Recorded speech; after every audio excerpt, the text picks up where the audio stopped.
have questions. What?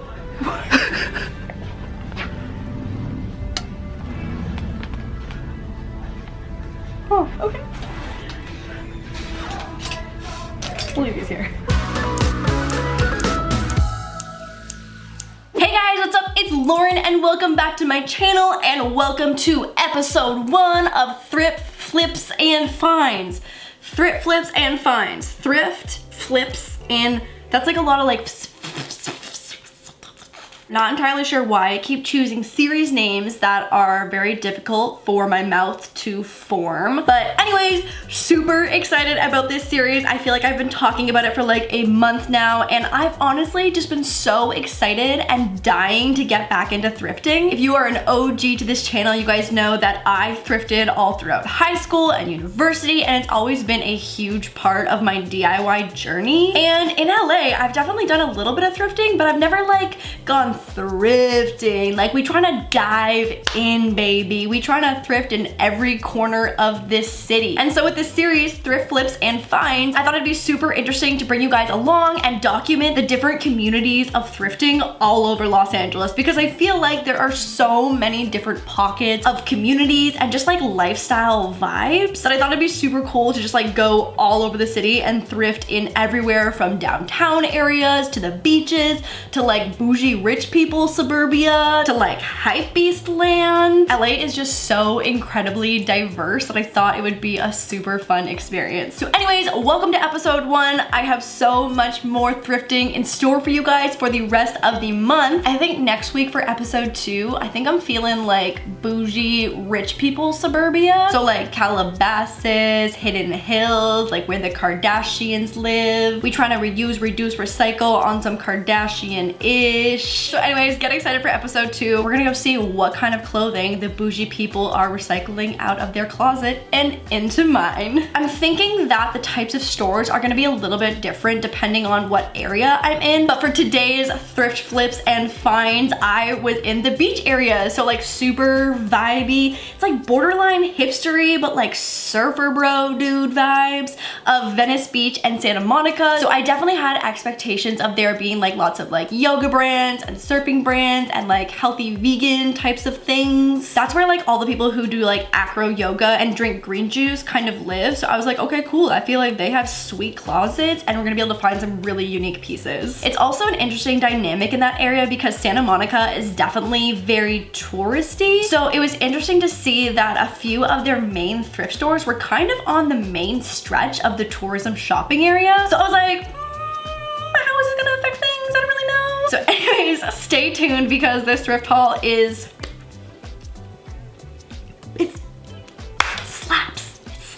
I just realized that I was gonna put lashes on today because I have about like 3 lash extensions. I call it the unicorn when I just have like 1 lash poking out of my eye. Your girl needs a lash fill real bad and so I was gonna put falsies on, but I forgot. So bear with me and my bare eyelashes because we already started the video. This is it. Okay, so the 3 stores that I mapped out for my beach town thrifting adventure were kind of 3 different tiers. So the first stop was Buffalo Exchange, and I've actually exchanged a lot of my clothes or sold clothes to Buffalo Exchange. It's a great way to, again, recycle clothing and shop other people's closets. They usually have a massive variety and they tend to only buy things that are kind of like in style or cool or vintagey. So I'm not gonna lie, they have turned down purchasing a lot of my pieces. They don't typically accept like out of season Forever 21 pieces, which is kind of nice because like I feel like Forever 21 is already so affordable to begin with. It's not really the brand that I'm looking for when I'm shopping at Buffalo Exchange. We are in Venice Beach right now, which I feel like is like so boho and beachy and like cool vibes here. So looking for cool brands, cool labels. Okay, so this Buffalo Exchange was massive, like the biggest one that I have ever been to. This is like not the area that I live in, so it was my first time being there and holy crap, dude, this place was ginormous. We also planned to be there right at opening or like a few minutes after, so it was so tidy, so clean, so organized. I'm excited. This is our first stop. It's like 10:30 in the morning. I'm like, I'm freaking ready. Let's do this. And within the first like 10 minutes, I had 10 things on my arm. I was like, oh my gosh, guys, this is like the first stop. Should I not buy this many things? Because like, what if I end up with like 30 pieces? That's like kind of overwhelming. Do we need a cow heart bag? Yes.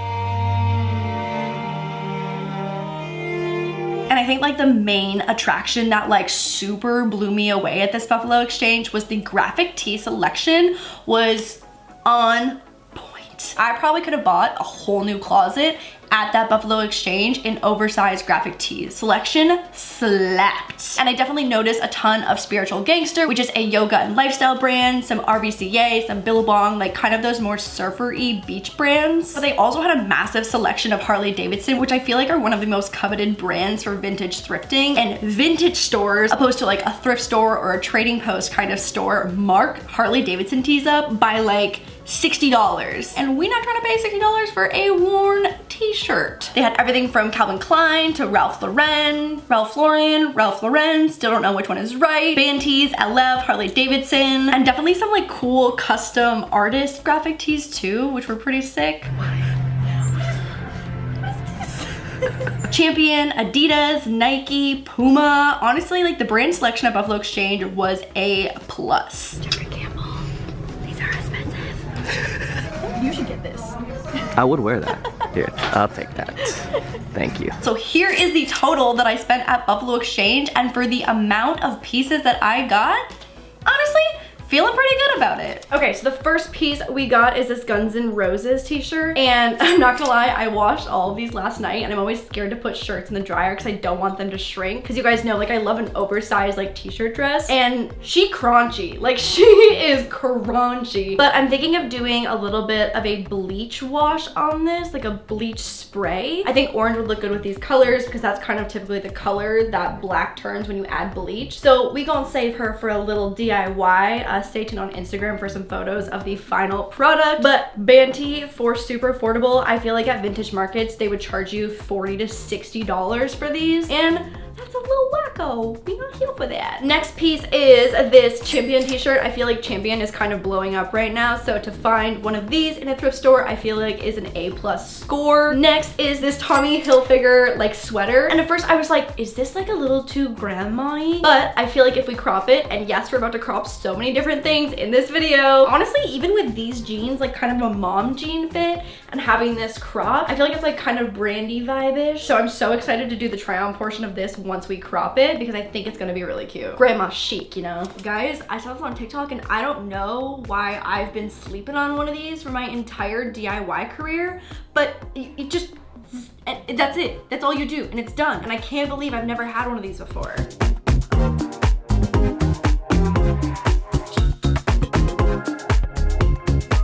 Next, I got this Jeep shirt, which honestly, if it wasn't as soft as it is, I don't think I would have bought it because it's really not anything crazy special, but it's a nice basic to throw under a flannel. P.S. guys, I'm not gonna style all of the oversized t-shirts because we will be here for days, and like there's just not that many ways that you can style this aside from like throwing a jacket on or a flannel, tying it up, knee-high boots. But this one still had the tags on, so it was brand new, $40, so 50% off, which is still a little pricey, but truly, I bought it because it was soft. Next, we have this Dare t-shirt, and this like feels vintage. Like this, I feel like has been washed so many times. I feel like it's a good color scheme.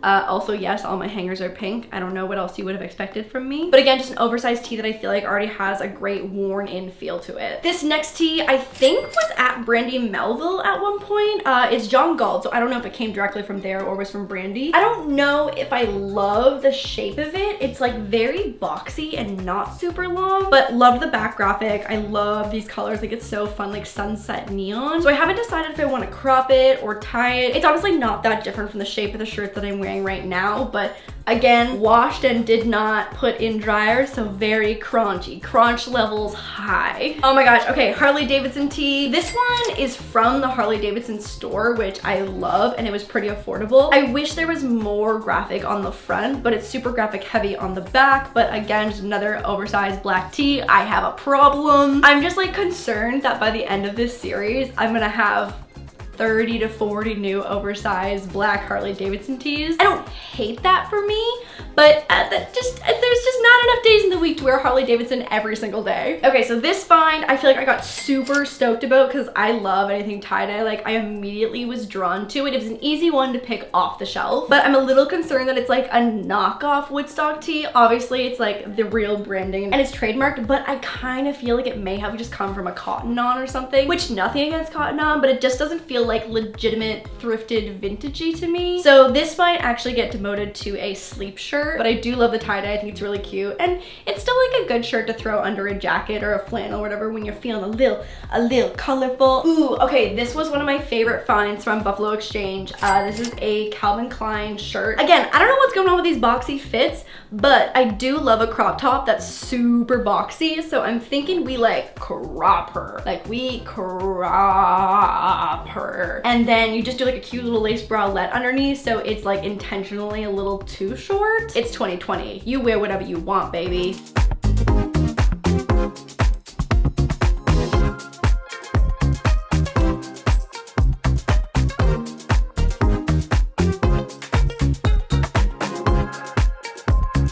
Okay, this next one, I feel like we can style it cute. So if there's no B-roll of me wearing this, it means that I hated it, but hopefully there is. And I honestly feel like this could be styled with this skirt. I love this skirt. I think it's so cute and classy. I was thinking of removing the belt because I don't love the belt and adding just like something that's got more of a gold fixture on it. And then maybe a black bodysuit with this like draped. She classy. Our next stop was a store called Wasteland, and I'm not entirely sure if they're a chain outside of LA, but essentially it is a second-hand curated thrifted vintage store with two very different tiers of pricing. They have their regular curated thrifting selection, which again is a store where you can sell and buy and trade, etc. And I've sold to Wasteland before, and girl, they are picky. They only want the best of the best, which is actually super helpful when you're on the shopping end of that, because you know it's been so specifically curated to be in style or on trends. And then they're also known for buying designer, so everything from Balenciaga to Dior, Chanel, Louis Vuitton, Off-White, Reformation, Opening Ceremony, Versace. Like, some of the pieces that I saw and their accompanying price tags were like I just feel like, me personally, although I do have a few designer items, when I'm in the mindset of thrifting, there's just no world where I'm gonna spend more than honestly $100 on a single piece. I'm sure there's definitely an exception where I would be like, okay, just take my whole life savings, just take it, just have it. But A, I've never come across a piece that has screamed at me so intently that I feel the need to give my entire life savings over. And B, I feel like the fun of thrifting is finding amazing pieces at a really, really great price. So again, I'm not entirely sure if this chain goes outside of LA, but I've been to a few different locations. There's one that's kind of like in the HIIII area, and there's one that's in the valley. This one was honestly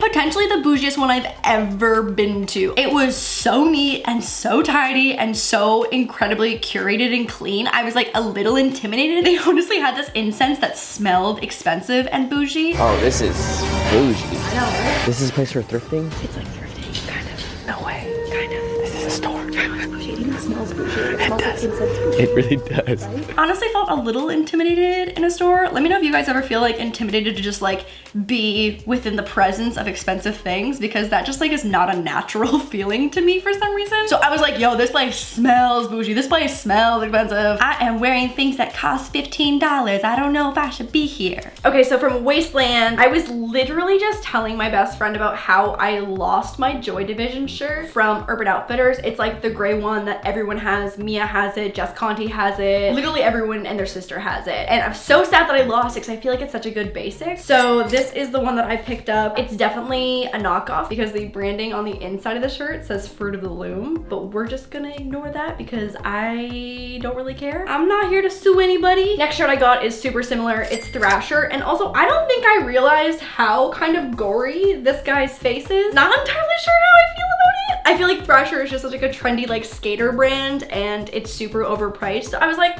my first Thrasher piece. Makes sense for it to be thrifted, but she gory, I don't know. I'll just like file this under like the clothing items that like I can't wear in the presence of grandparents, which is fine. Everyone's got that section of their closet. Oh my gosh, this next one, this Versace shirt was the best find ever. Not only is it pink, And not only is it tie-dye, not only is it Versace, I actually don't really care. I don't know anything about Versace or have anything Versace, but it originally retailed for $650, but also like, who pays that much for a t-shirt? And then we found it for $98, which is honestly way more than I ever would want to pay for a shirt. But I feel like for the sake of it being 85% off, I couldn't not buy it because it was really, really cute. Not in love with the fact that you have to hand wash it, but that's okay. She cute and we here for it, and this was like the deal of the day. And the last piece that I picked up from Wasteland was opening ceremony sweater, which I think is just so cute. Here's my beef though with designer brands is that if you go make an expensive sweater, why is it not soft on the inside? Why? This sweater is so cute, and the back has like the same mirrored graphic but like backwards, which I kind of love, and that's like kind of fun and unique. But it's not soft. It's like not soft, like it's not like scratchy, but like give me the fleece, give me the fuzzies, just give me the bougie fuzzies. I feel like there's gotta be like a bougie rich person of fuzzies that they can put on the inside of designer sweaters, because why would you make a sweater that's not soft? I just don't understand the logic behind that. And our third stop in Santa Monica was Goodwill. And you guys know I love Goodwill. I feel like that's my stomping grounds. That's where I started thrifting. That is where I fell in love with vintage and thrifted denim. I feel like, again, if you're an OG here, you have seen so many distressed denim, DIY, high-waisted vintage shorts tutorials. And that is where this originated. I'm not gonna lie, this was our last stop and I was kind of losing steam, but this Goodwill was truly so organized. Every single rack was pretty much color coordinated and it was bomb. This was also the first Goodwill that I've ever been to that had 2 tiers. There was literally an upstairs designer Goodwill section. This is Tory Burch, Ralph Lauren, Calvin Klein, Giorgio Armani, Hugo Boss, Superdry. What? Are we at a bougie Goodwill? Is this my dream? This Goodwill was on another level of their organization and kind of separating it into 2 tiers, which I don't know how I feel about. I definitely have conflicting emotions there. But either way, at the end of the day, I love supporting Goodwill because of how much they do for their communities and providing job training. This is not sponsored. I truly just feel like it's shopping with a good cause and also reducing recycling. And also, you guys know, buying secondhand helps to reduce your carbon footprints. Okay, so my finds at Goodwill, I'm not gonna lie, I'm not super proud of them. Again, I feel like I was just drained by the end of the day. My shoulder hurt from doing this with all like the racks and the hangers. Like literally this muscle, the day after I woke up and I feel like I'd been like boxing or I had punched someone in the face or something because my shoulder was sore. Anyways, the first thing that I found was this really cute star kind of like blouse. And I was thinking of making it like a tie-up situation, which I think would be really cute. We kind of cropping it, but not really. We're just gonna tie it up, and I think maybe with, again, like mom jeans or some black jeans, it could be really, really cute. I feel like stars are in and I'm here for that. And then I feel like this is very not me as is, but I was thinking, again, we gonna crop her. I feel like it's been a big trend lately where girls have been styling these little cardigans with like 1 button done up here or like 1 little tiny tie. I have no boobs to fall out of that situation, so I feel like this trend and this style actually lends itself really well to me. So we're gonna crop her, see what it looks like. I don't know, this is gonna be another one of those things where it's like, in my head it has potential, on my body, we'll see.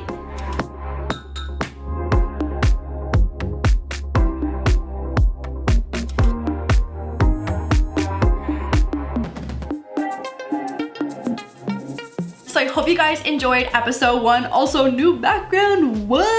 I feel like I didn't even point it out at the beginning of the video, but like if you missed the extreme makeover series where I flipped the DIY room and we have this whole new like hand painted and designed background, I'll leave the links in the description box so you can catch up on that. But I'm so excited to do more thrifting this week. We're gonna see what the Kardashians are doing up there in Calabasas and Hidden Hills and thrift their area. Also, I'm so open to hearing your feedback on this series. I asked you guys on social media what elements of the thrifting process are important for you, and most of you said the try-ons and some DIYing, so we did a little bit of both. Let me know what you guys thought, and if there's other things you think could improve or just like embellish this series, I'm totally open to hearing. Anyways, I love you guys. I'm gonna be posting some more photos on Instagram this week of some of these pieces styled, so look out for that at laurDIY on Instagram. All my other socials will be in the description box, and I will see you guys on Sunday for episode 2 of Thrift, Flips, and Find. Bye guys, love you!